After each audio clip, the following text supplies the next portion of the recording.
Welcome to episode 21 of Storm the Norm, the fortnightly podcast where we pick up norms that come in the way of businesses succeeding in a disruptive world. I'm Narayan. And I'm Anisha Motwani. Storm the Norm is now brought to you in association with Grant Thornton Bharat and includes GT Insights, a special capsule from a GT expert. On to today's episode now. Anisha, I dare say this time around that we could look at the norm as one that examines whether businesses come in the way of a successful world, one that enables progress for all, not merely one that comes in the way of businesses succeeding in a disruptive world. That's both intriguing and thought-provoking. What do you have in mind, Narayan? The norm is that CSR has become corporate social regulation rather than corporate social responsibility, especially with the recent updates to the law in India. But I have a lot of fundamental questions even before we get to the norm. In other words, you're saying that the norm has become, corporate social responsibility has become more of a burden than a responsibility. Is that what you're saying? Yeah, and I'm going to sound a little militant here, and so pardon me for that, Anisha. But this is a theme that does get me riled up, especially because, again, I'm in the thick of it. But let me get back to my questions, right? In no particular order, but let me just reel them off. Is the notion of CSR, even if we say that R is about responsibility, is the notion of CSR itself inadequate currently? The popular mantra is do well by doing good. But is doing good enough when the model of capitalism is under question, sometimes being equated to corporate greed? And while on this, are brands going too far with the whole purpose marketing thing? Are brands really going to help eradicate global hunger, poverty, the refugee crisis, when they can't even seem to solve their own customers' complaints about their products and services? Sometimes I feel, is CSR being used as a convenient shield for reputation laundering and woke washing, as the kids call it these days? All tough but super pertinent questions, Narayan. A crisis usually brings out the best and worst in human nature. And I guess both government and corporates are avatars of human nature at some level. After all, it's the people that make up corporates and government, with all their biases, weaknesses, and strengths. And the current COVID-19 induced crisis has the entire world, particularly India, reeling right now under it. And it's well worth asking the question if doing good is enough. And that brings me to the norm. Would you say that, in fact, CSR becoming corporate social regulation is better than it being a quasi-voluntary corporate social responsibility? So before I offer my perspective on this, let me introduce our guest expert for the day to throw light on this difficult subject. Joining us all the way from London, UK is Bhavani Singh Shekhawat. Bhavani has led large MNC organizations like Nielsen, Reckitt, Coca-Cola internationally in various capacities as CEO, regional managing director, global director in multiple geographies. Currently, he is based in London and is now dedicated to the not-for-profit sector. He co-founded Adhyayan Foundation and is also a trustee and CEO with Akshaya Patra Europe. Bhavani, it is a pleasure to have you here on this episode of Storm the Norm. Thank you, Bhavani, for joining us, and a very, very warm welcome. As you know, for today's norm, we couldn't have found a better person. So I'm going to straight away begin by asking your take on the norm first. CSR today is no more a corporate social responsibility. It's become a corporate social regulation, with India being the first country to mandate CSR through the Companies Act by making sure that 2% of the average profits are getting into a CSR pool. No other country has done that. This very prescriptive, almost hardwired approach to CSR takes almost the soul out of the way we understood CSR. What's your take on that? Well, Anisha, first of all, thanks for having me. It's absolutely a pleasure to be on this podcast and of course, to relook at some of the norms that we may have been engulfed by, sometimes just because of the nomenclature. And I think you ask a very fundamental question, and we must ask more of these, And to me, it really begins with when common sense needs to be prescribed. That's really a fundamental. And to me, it's been always interesting that most systems around the world were legislated because someone abused the freedom that went way before the legislation. In other words, we see a lot of legislation around us, which at one point in time was not required. So when does something that is common sense need to be legislated? And to me, that's a fundamental question around CSR. So the reason why we probably have a norm of CSR is because people, organizations, and entities were acting irresponsibly. The fact that over the last decade or so in India, we've seen close to a 48%, close to 50% growth in how companies are spending their money towards what might be within quotes called social causes. Perhaps to some might be an indication that, look, CSR is good. But to me, I think it's only really a part of the solution to what is an increasingly bigger problem. So, yes, it seems like more like a regulation. Definitely, it's treated and responded to by a lot of organizations more like a regulation. And I wouldn't paint everyone with the same brush. But yes, there is a sense of legislation that allows people to say, okay, we need to divert a certain amount of our profits. But I think we must ask this question, is that why do the entities that are mandated with CSR act irresponsibly to begin with? Because, at the end of it, if you act responsibly every day, you don't need a regulation. And there is that fundamental tension between corporate profits and social goods. Now, rather than having this overhang of CSR, if we could find ways with which we could resolve this tension, that corporate profits and social good cannot coexist together.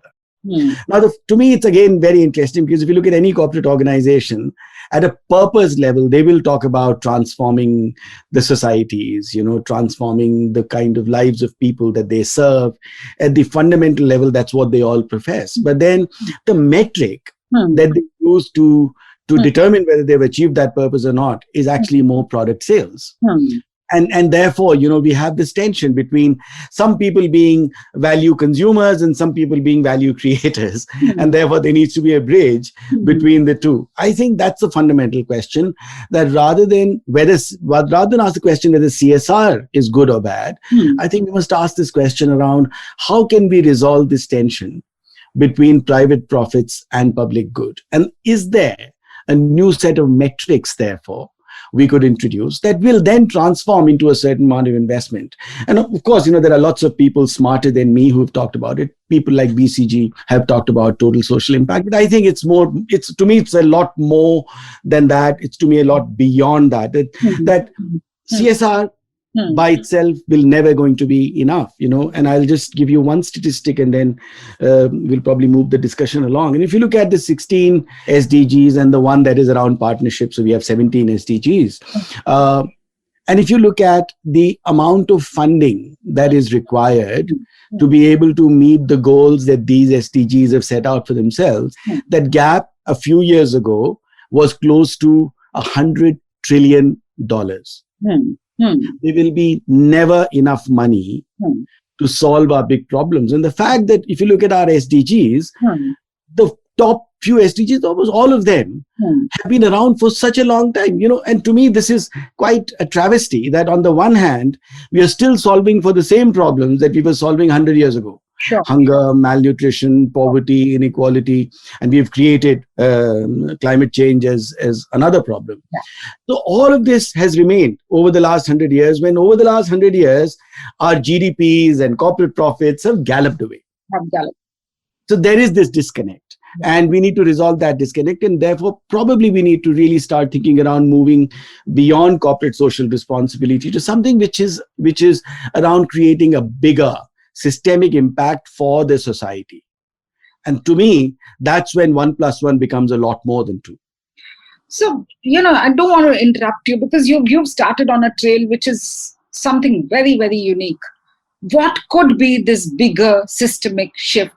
What are your top of mind thoughts? Being in this space, social space for so long, what comes to your mind? And before I entered or ventured as a student into the social space, a lot of my life was dedicated in the corporate for-profit world with large multinational. I'm aware of that, yes. Right? So I think, the shift really is about from say doing CSR or doing responsible things to being responsible. Being responsible. Now, how does an organization become responsible? Through the line. There is little point in polluting the planet and then spending a percentage of your profits to then create some services around to mitigate the effects of that pollution. That just doesn't make sense. Because no, the funny thing is, if you look at GDP calculation, that becomes incremental to the GDP. So if you have messed up and then you spend money to clear that mess, you are adding to the GDP of a nation. And that's exactly what I meant by the travesty around why it is really very important to look at the largest or a better defined set of metrics. So to me, it is really around there about being responsible, and therefore being responsible not just in a philosophical sense. You begin in that philosophical sense, but being responsible with the kind of metrics that you create for yourselves. So rather than say that I have polluted and therefore I've spent so much money on CSR, I will start by saying that I will not pollute, and I'm willing to take a hit on my profits, whether it's short term, medium term, long term, then do that. So to me, that shift is absolutely fundamental. At a very basic level, from doing good to being good, when it comes to corporates are a collective of humanity in many ways. How can organizations cultivate that, not at a system and a process level, but also at an individual human employee by employee level? Absolutely wonderful. I think that's often overlooked because it actually begins with the leadership. I think it begins with, for a long period of time, we've believed that the role of leadership is to take a particular entity, be it a corporate organization or the government or any other enterprise, towards its committed goals. And I think, therefore, the purpose of leadership then becomes, what really are my committed goals? And what committed goals am I really veering my organization towards? And therefore, there is no tension between what the government does and what a corporate organization does. Because if their committed goals are actually shared goals, and there are different pathways leading to those shared goals, I'm not a believer that companies should make profit and the government should simply let companies to do what they want to do and therefore take a share of that profits and trickle down. I'm not at all a fan of that, because clearly around the world, and as demonstrated by the SDGs, we haven't solved any problem over the last 100 years. We are still chasing the problem. We are still running behind the problem. So if we were to do that, I think we need to look at leadership, and we need to look at what exactly is the leadership chasing. What truly are the metrics? I keep going back to that.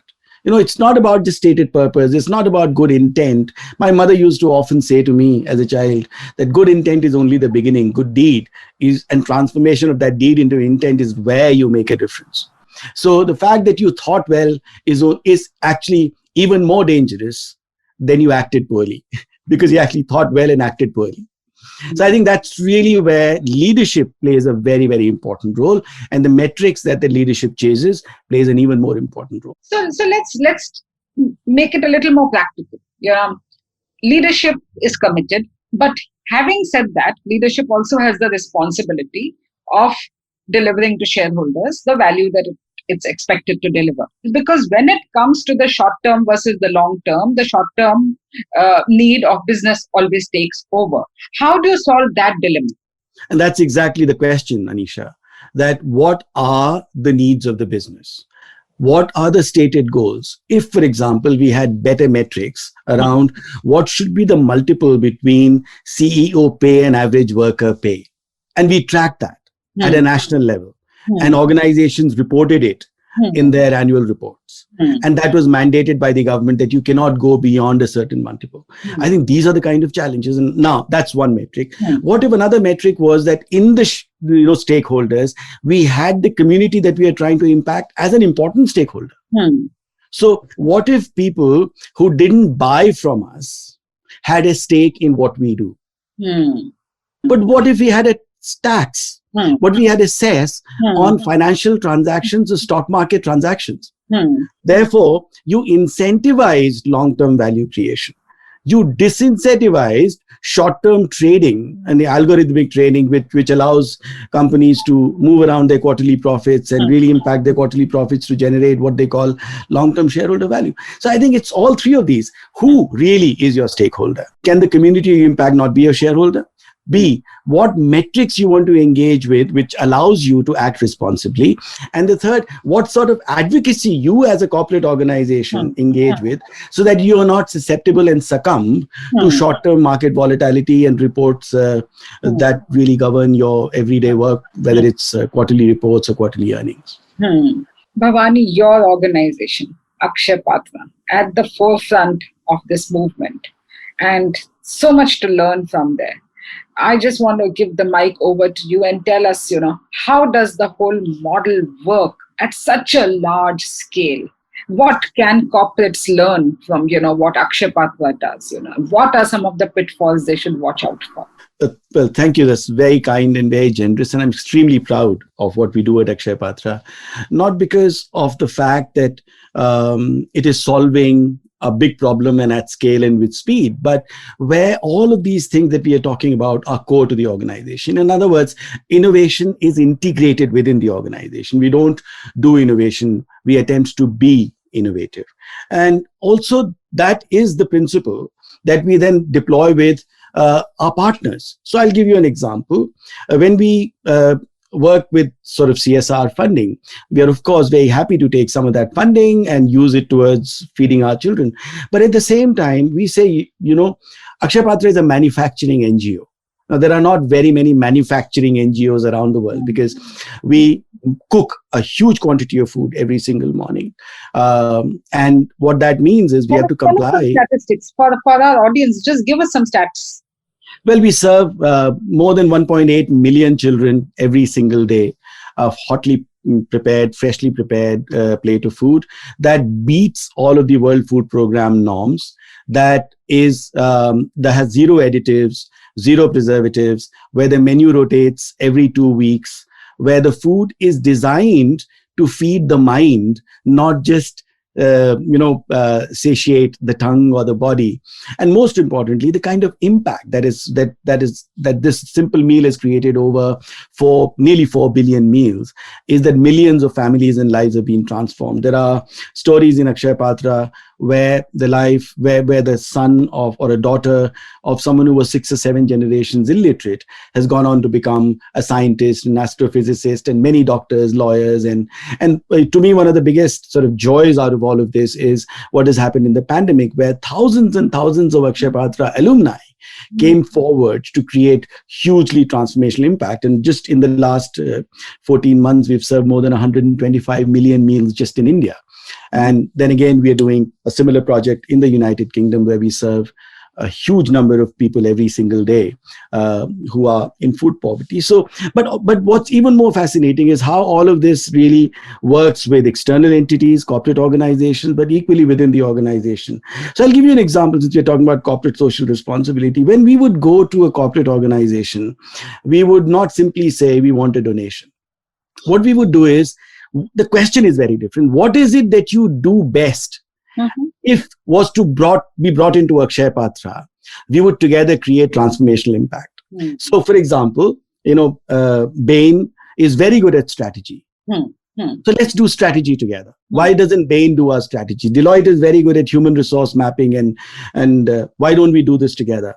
I'll give you an example. One example is what we did with Accenture Labs. So Accenture Labs obviously is a technology arm of a large consulting organization, and together we sat around the table to say, what if we could implement a process that will allow us to save 1 rupee on every meal? Because if we saved a certain amount of money on every meal, we would serve millions of more meals together. And as a result, together with Accenture, we were able to deploy a supply chain, blockchain, disintegrated solution that allowed us to save that kind of money, which then allowed us to be able to propagate all of that value down the line in serving a larger number of meals, but also then help Accenture create a solution that they could then commercialize. So that, to me, is where the world needs to go. the world needs to not just simply say X amount of money for X amount of work. That is important, and I'll never discount the value of it. But if you were to reframe that question and ask this very, very fundamental question, what is it that you are good at? If we were to do together, would unlock a lot more value than either of us trying to do it independently. So Akshay Patra has got no capabilities in blockchain, no capabilities in really disaggregating supply chains, but Accenture Labs have. And together, we introduced that technology. And that's why today we are working with artificial intelligence. We are looking at robotics. We are one of the world's largest implementers of Kaizen. We have all of the elements of good manufacturing practices. Our kitchens are ISO certified. And all of this is to produce a meal for a child so that they can go to school. And 1,000 rupees of donation, you could serve a child for an entire year. Yeah, my God. That's the value it unlocks. In contemporary India, in 10 pounds or $15 or 1,000 rupees plus minus 5%, you could then serve more than 250 to 300 meals. And what those meals then do is bring children to school. They stay in education, and then they're able to then go on and do some of these amazing things that they want to do in their lives. So things that cannot be done just by self-help groups, things that cannot be done by the government, things that cannot be done by the corporate organization, when they combine with things that cannot be done by Akshay Patra, but then together you unlock the value. So the government does what they do best. The corporate enterprise do what they do best. And Akshay Patra do what they do best. And I just call it the Trisector Model. And that when the Trisector comes together, 1 + 1 + 1 is 10. Beautiful. Thank you so much, Bhavani. There are so many takeaways here. An integrated model, a demonstrable model that is working on positivity and hope. It's actually talking about saying, don't make it a charity, make it a responsibility. Don't make it a burden, make it a responsibility. Make sure that it begins at the top. Leadership walks the talk.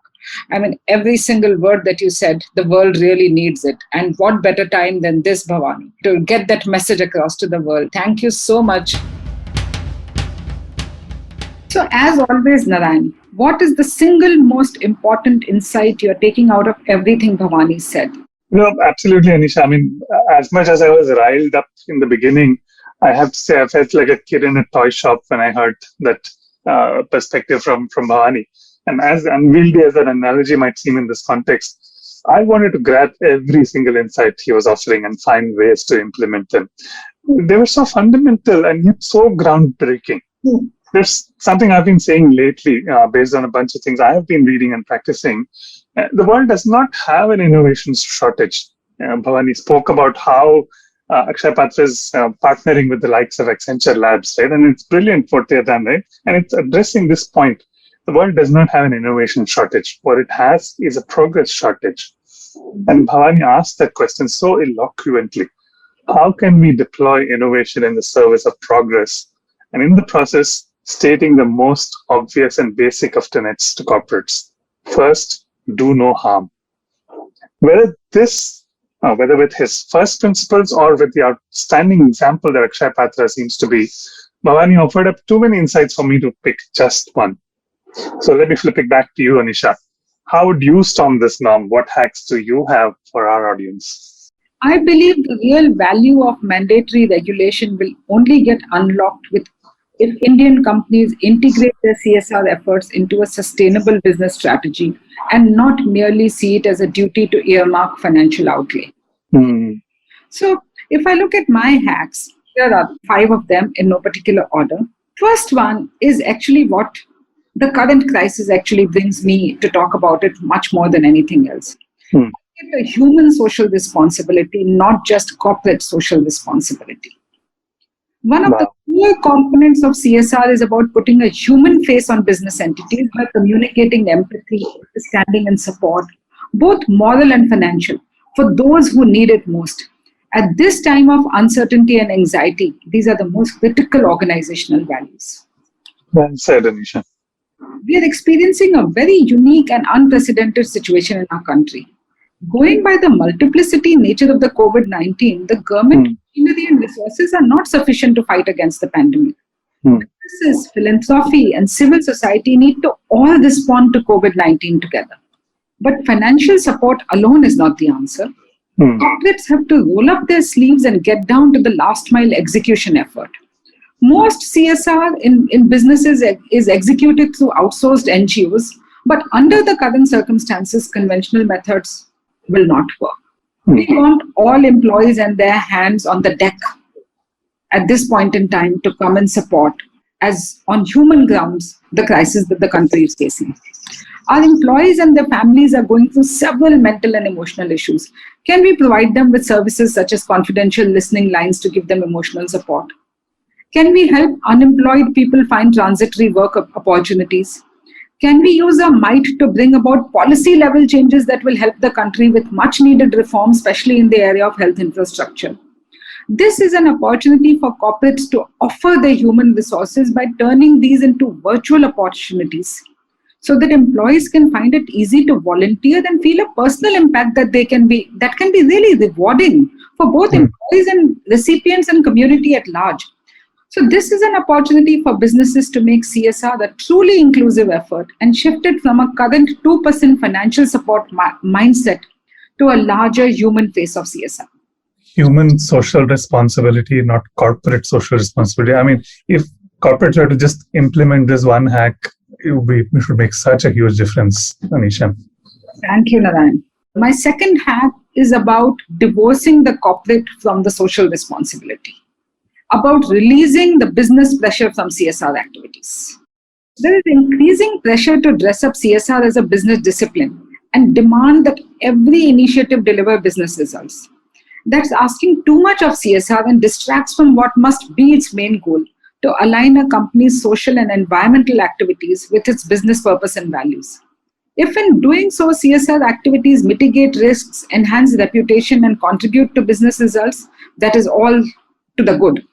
But for many CSR programs, those outcomes should be spillover, not the reason for being. Despite the widely accepted ideal of pursuing shared values, creating economic value in ways that also create value for society is the true potential of CSR. And that's what I started saying, how do you integrate it to your business strategy, not necessarily as a business measure outcome. CSR that runs the gamut from pure philanthropy to environmental sustainability to the active pursuit of shared value aligned to your larger organization purpose. This is such a fresh perspective, Anisha. I mean, most of the time in trying to align with this larger purpose-driven organization, companies end up muddling both rather than clarifying both. What's number 3? Connect the dots cohesively, consistently. There are many companies that have embraced this broad vision of CSR, but they are hampered by poor coordination and a lack of logic connecting their various programs. So it's become very tactical in nature. Although numerous surveys have touted the increased involvement of CEOs in CSR, we have found that CSR programs are often initiated and run in an uncoordinated way by a variety of internal managers, frequently without the active engagement of the CEO.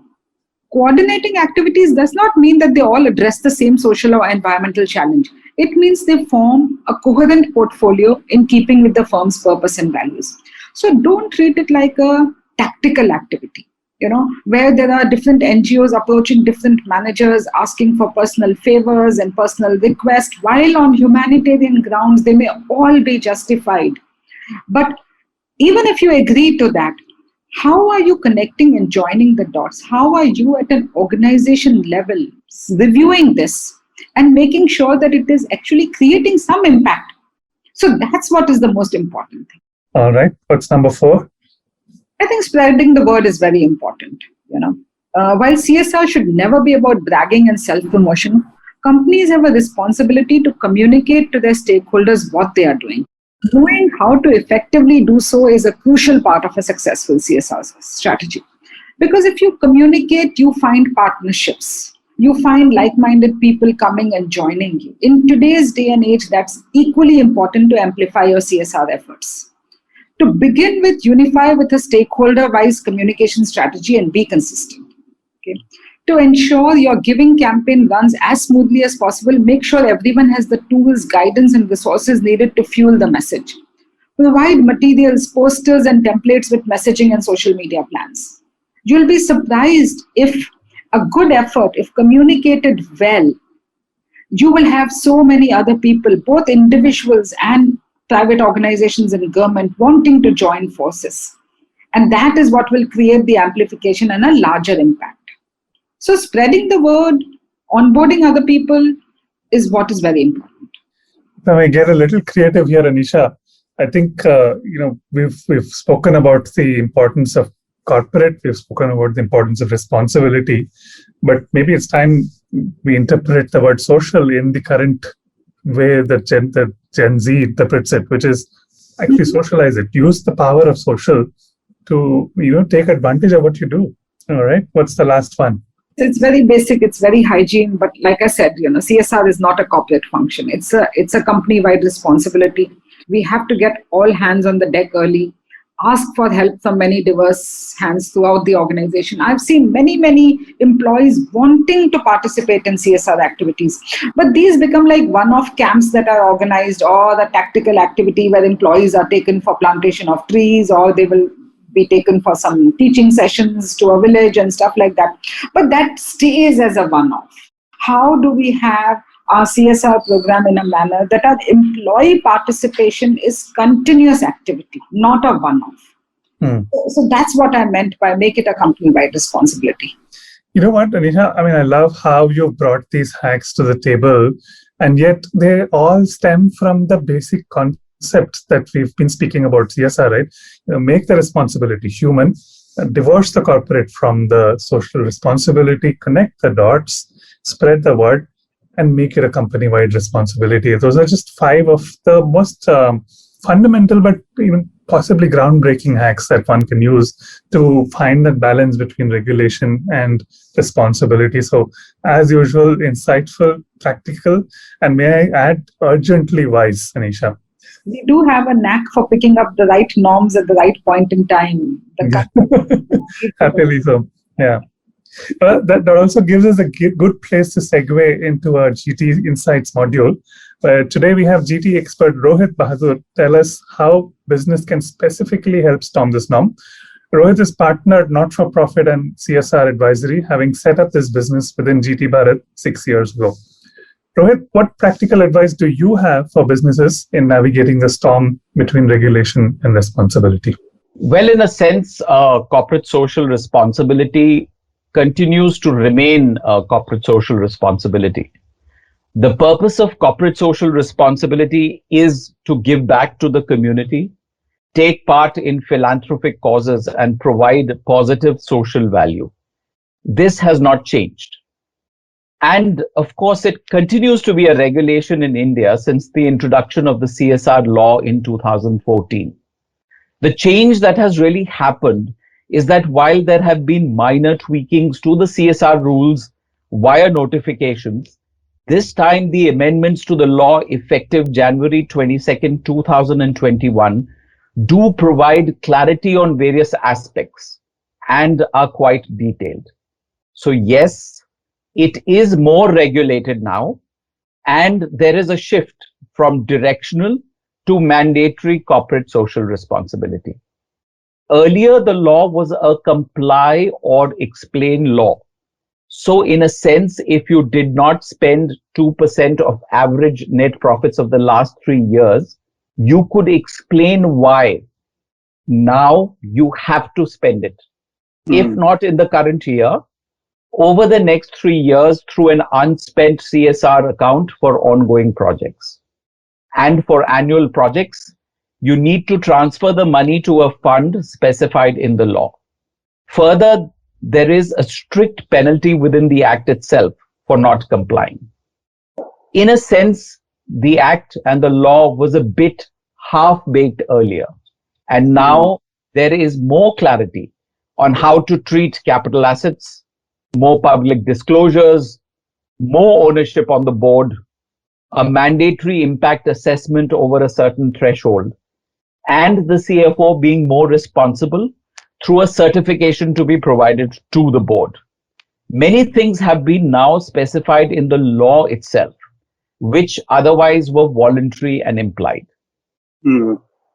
I think what is more pertinent here to discuss is which of these changes are potentially good and which potentially could be adverse and or difficult to implement. Yes. Few good points in my view is the accent on greater governance and making CSR measurable through an impact assessment. On the flip side, things have been unnecessarily been made more complex. There is the piece on unspent amount accounting, division of projects into ongoing and in year, which are going to lead to interpretation issues. Also, there is some confusion and duplication on the responsibilities of the CSR committee and the board. On a closing note, responsible corporates will always do their CSR responsibly. And the law with its changes is just a framework in which to operate.